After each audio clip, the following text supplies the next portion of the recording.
You probably recognize that stubborn feeling of being right, that deep-seated certainty that your view of the world is the correct one. It's a comfortable place to be, and many of us cling to familiar ideas because they make us feel safe and in control. But what if that feeling of certainty is the very thing that keeps us from seeing things clearly, especially when it comes to our digital lives? To explore this, we're going to look through the lens of someone who thinks about this all the time, Jacob Appelbaum. His work isn't about being paranoid, it's about developing a deeper awareness.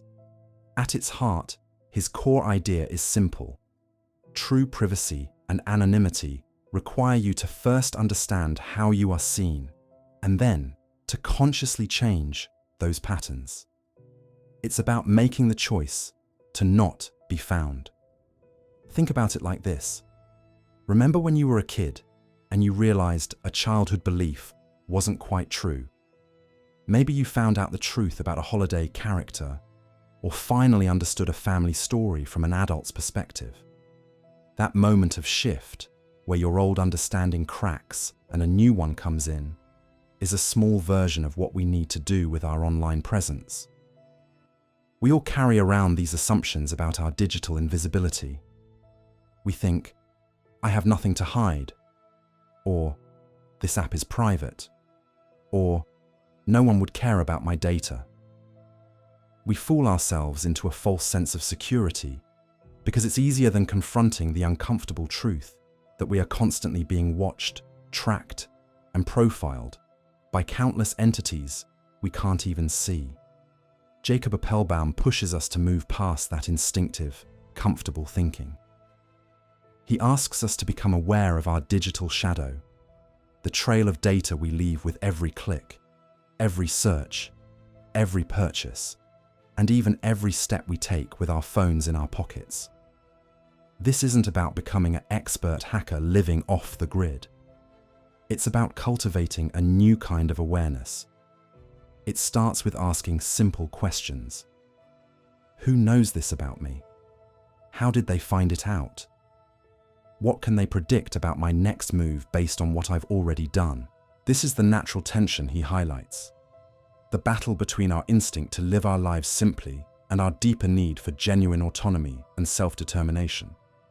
We all sometimes fool ourselves because it's human nature. We want to believe that the targeted ad is a coincidence, that the terms of service we didn't read are perfectly fine, and that our private messages are truly private. This is where Appelbaum's principles act like a wake-up call. He famously pointed out, arguing that you don't care about the right to privacy because you have nothing to hide is no different than saying you don't care about free speech because you have nothing to say. This quote cuts to the core of it. It's not about having something to hide. It's about having something to protect. Your identity, your thoughts, your relationships, your bank details, your right to simply be without being analyzed and sold to. These are worth protecting. Achieving digital invisibility, then, isn't about vanishing. It's about control. It's the deliberate process of taking back that control by understanding the mechanics of how you are tracked and then consciously deciding to leave a different kind of trail. Or better yet, no trail at all where it matters. It means pausing before you post, questioning which app really needs your location, and understanding that free services often have you paying with your personal life. It's about making your digital footprint so uninteresting and mixed with noise that it becomes useless to those who want to exploit it. This shift in thinking changes everything. It moves you from a passive user being harvested for data to an active participant guarding your own life. The first step is always awareness, looking at your own habits with a gentle but honest eye. Notice the patterns, see the connections, and ask the questions you've been avoiding. That moment of realization, that childhood belief-cracking moment, is waiting for you on the other side of that curiosity. It's not about fear, it's about empowerment. When you start to see the digital world for what it truly is, a landscape of constant observation, you can finally begin to move through it on your own terms. This cracks open the entire conversation about what it truly means to disappear in the modern world. We start noticing the sheer volume of digital breadcrumbs we leave behind, and our first instinct is often a simple, almost primal one: to delete. We see the problem as a mess that needs to be cleaned up, so we go on a spree, deactivating old accounts, clearing browser history, and trying to scrub ourselves from the internet. It feels decisive and powerful, like we're taking immediate control. This initial phase is driven by a desire for a quick fix, a straightforward solution to a problem we've only just begun to understand on a surface level. You might be someone who resists change at first, preferring the comfort of a known environment, even a noisy digital one, over the uncertainty of silence. Then we hit the confusing middle, and this is where the simplicity completely falls apart. This is the phase Jacob Appelbaum so aptly described as the challenging gap between understanding a tool exists and knowing how to use it effectively and, more importantly, consistently. It's no longer about just deleting a Facebook profile. Suddenly, you're wrestling with email aliases, password managers, questioning whether your phone itself is a tracker, and wondering about the metadata in every photo you consider sending. The sheer number of choices and necessary trade-offs becomes overwhelming. Every solution seems to create two new problems. Do you sacrifice convenience for anonymity? Is it worth the hassle for seemingly small gains? Most of us feel uneasy during transitions, and this phase is defined by that unease, a sense of being lost in a labyrinth of your own making. The initial confidence is replaced by frustration. This is the hard work, the unglamorous grind of building new habits, where the old, easy ones used to be. This is where the core contrast becomes vital, the difference between a knee-jerk reaction and a thoughtful response. A reaction is that initial panic delete, a single dramatic gesture that makes us feel better but does little to address the underlying behavior. A response, however, is what we build in the confusing middle. It is the slow, deliberate process of learning. It is taking the time to understand how a virtual private network actually works instead of just installing one. It is consciously deciding not to post a location-tagged picture. Not because a guide told you to, but because you genuinely understand the value of withholding that information. You may catch yourself pausing before reacting lately, and that pause is the birthplace of a true response. It's in this difficult middle ground that we move from performing security to practicing privacy, and then, almost without you realizing it, a new clarity emerges. The practices that felt so awkward and forced begin to become second nature. The overwhelming noise of the middle phase starts to quiet down because you have built a new framework for operating. It's no longer about a checklist of things to delete or avoid. It is about a cultivated mindset of intentional sharing. You stop seeing privacy as a state of total invisibility, which is nearly impossible, and start seeing it as a form of controlled visibility. You decide what the world gets to see and when. The goal shifts from disappearing completely to becoming deliberate, from being off the grid to being in control of your own grid. This clarity isn't about having all the answers. It is about being comfortable with the questions and knowing you have the tools and habits to find your own answers. We start to understand that digital invisibility is not a destination you arrive at, but a manner of traveling. It's the quiet confidence of moving through the digital world on your own terms, leaving only the traces you intend to leave. Through this discomfort, we begin to see the faint outlines of a new path. It's not a sudden, blinding flash of light, but more like the slow, steady light of dawn after a very long night.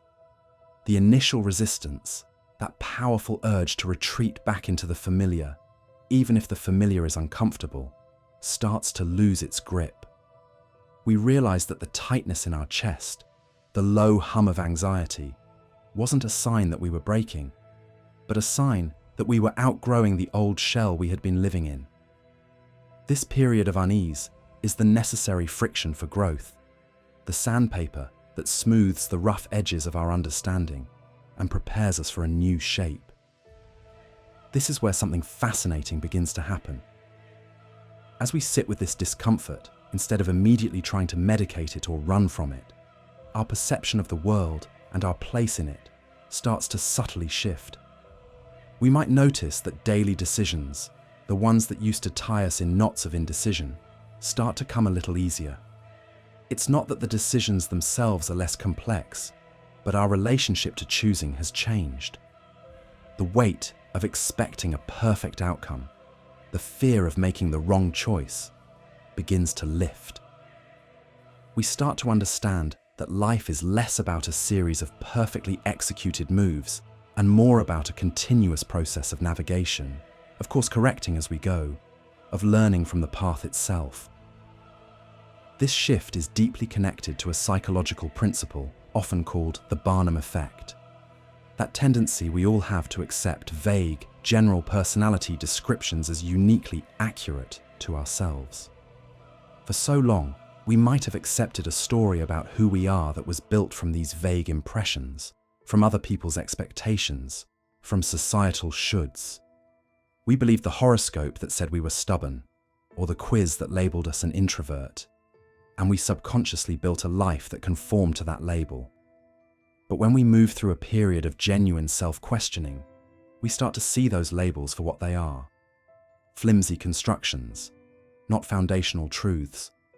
We see that we have been living inside a description, not a destiny. And as that illusion falls away, many people notice that old frustrations, the ones that used to trigger them daily, simply don't bother them as much anymore.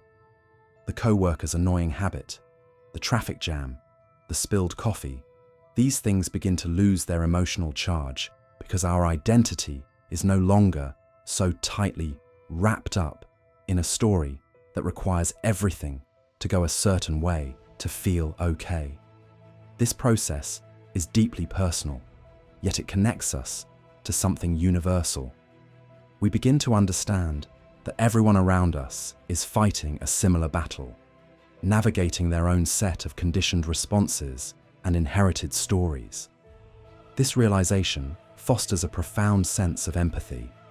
Judgment starts to soften, not just for ourselves, but for others. We see their reactions not as personal attacks, but as the output of their own unseen struggles, their own unchallenged Barnum statements. This doesn't mean we tolerate poor behavior, but we understand its source better, which allows us to respond from a place of clarity rather than react from a place of hurt. Our relationships begin to transform because we are showing up as a more authentic version of ourselves, one that is less defensive and more open. The journey inward, through the discomfort and out the other side, is ultimately about reclaiming authorship of our own lives. We stop letting vague external forces write our narratives. We become the editors of our own story, carefully examining each chapter, each belief, and asking the most important question: does this serve the person I am becoming? This is an act of tremendous courage. It requires us to sit in the silence with ourselves and listen to the quiet voice that has been there all along, the one that got drowned out by the noise of expectations and the fear of not belonging. That voice is our true compass. And as we learn to trust that internal guidance system more than the external maps we were given, a new kind of confidence emerges. It's not the loud, brash confidence of someone who has all the answers, but the quiet, steady confidence of someone who is at peace with the questions. It's the confidence that comes from knowing you can handle uncertainty, that you can navigate discomfort, and that you have the capacity to learn and adapt and grow from whatever life presents. This is the foundation of a resilient spirit. Together, we discover that this entire process, from the first prick of discomfort to the dawning of a new understanding, is not a one-time event, but a lifelong practice. It's a muscle we strengthen. There will be new challenges, new layers of the old story to unpack, new moments that bring us to the edge of our comfort zone. But now we have a map of the territory within ourselves. We know that the feeling of being lost is often the precursor to finding a more authentic path. We learn to welcome the questions because they are the engines of our evolution. This journey brings us to a place of profound gratitude, not for the pain itself, but for the strength we discovered in navigating it. We look back at the person we were, clutching so tightly to our identity that never quite fit, and we feel a wave of compassion for them. They were doing their best with the tools they had. Now, our toolbox is fuller, our vision is clearer, our heart is more open. We understand that freedom isn't a destination we arrive at, but a quality of presence we cultivate with every choice to be more authentic, more courageous, more kind to ourselves and to others. This hard-won understanding echoes the key insight of thinker Jacob Appelbaum, who reminds us that true liberty is not an abstract concept floating in the political ether, but a tangible, physical experience of release. It is the profound and deeply personal relief that arrives not with a bang, but with a quiet sigh, like finally taking off shoes that never quite fit and feeling the solid, welcoming ground beneath your feet for the very first time.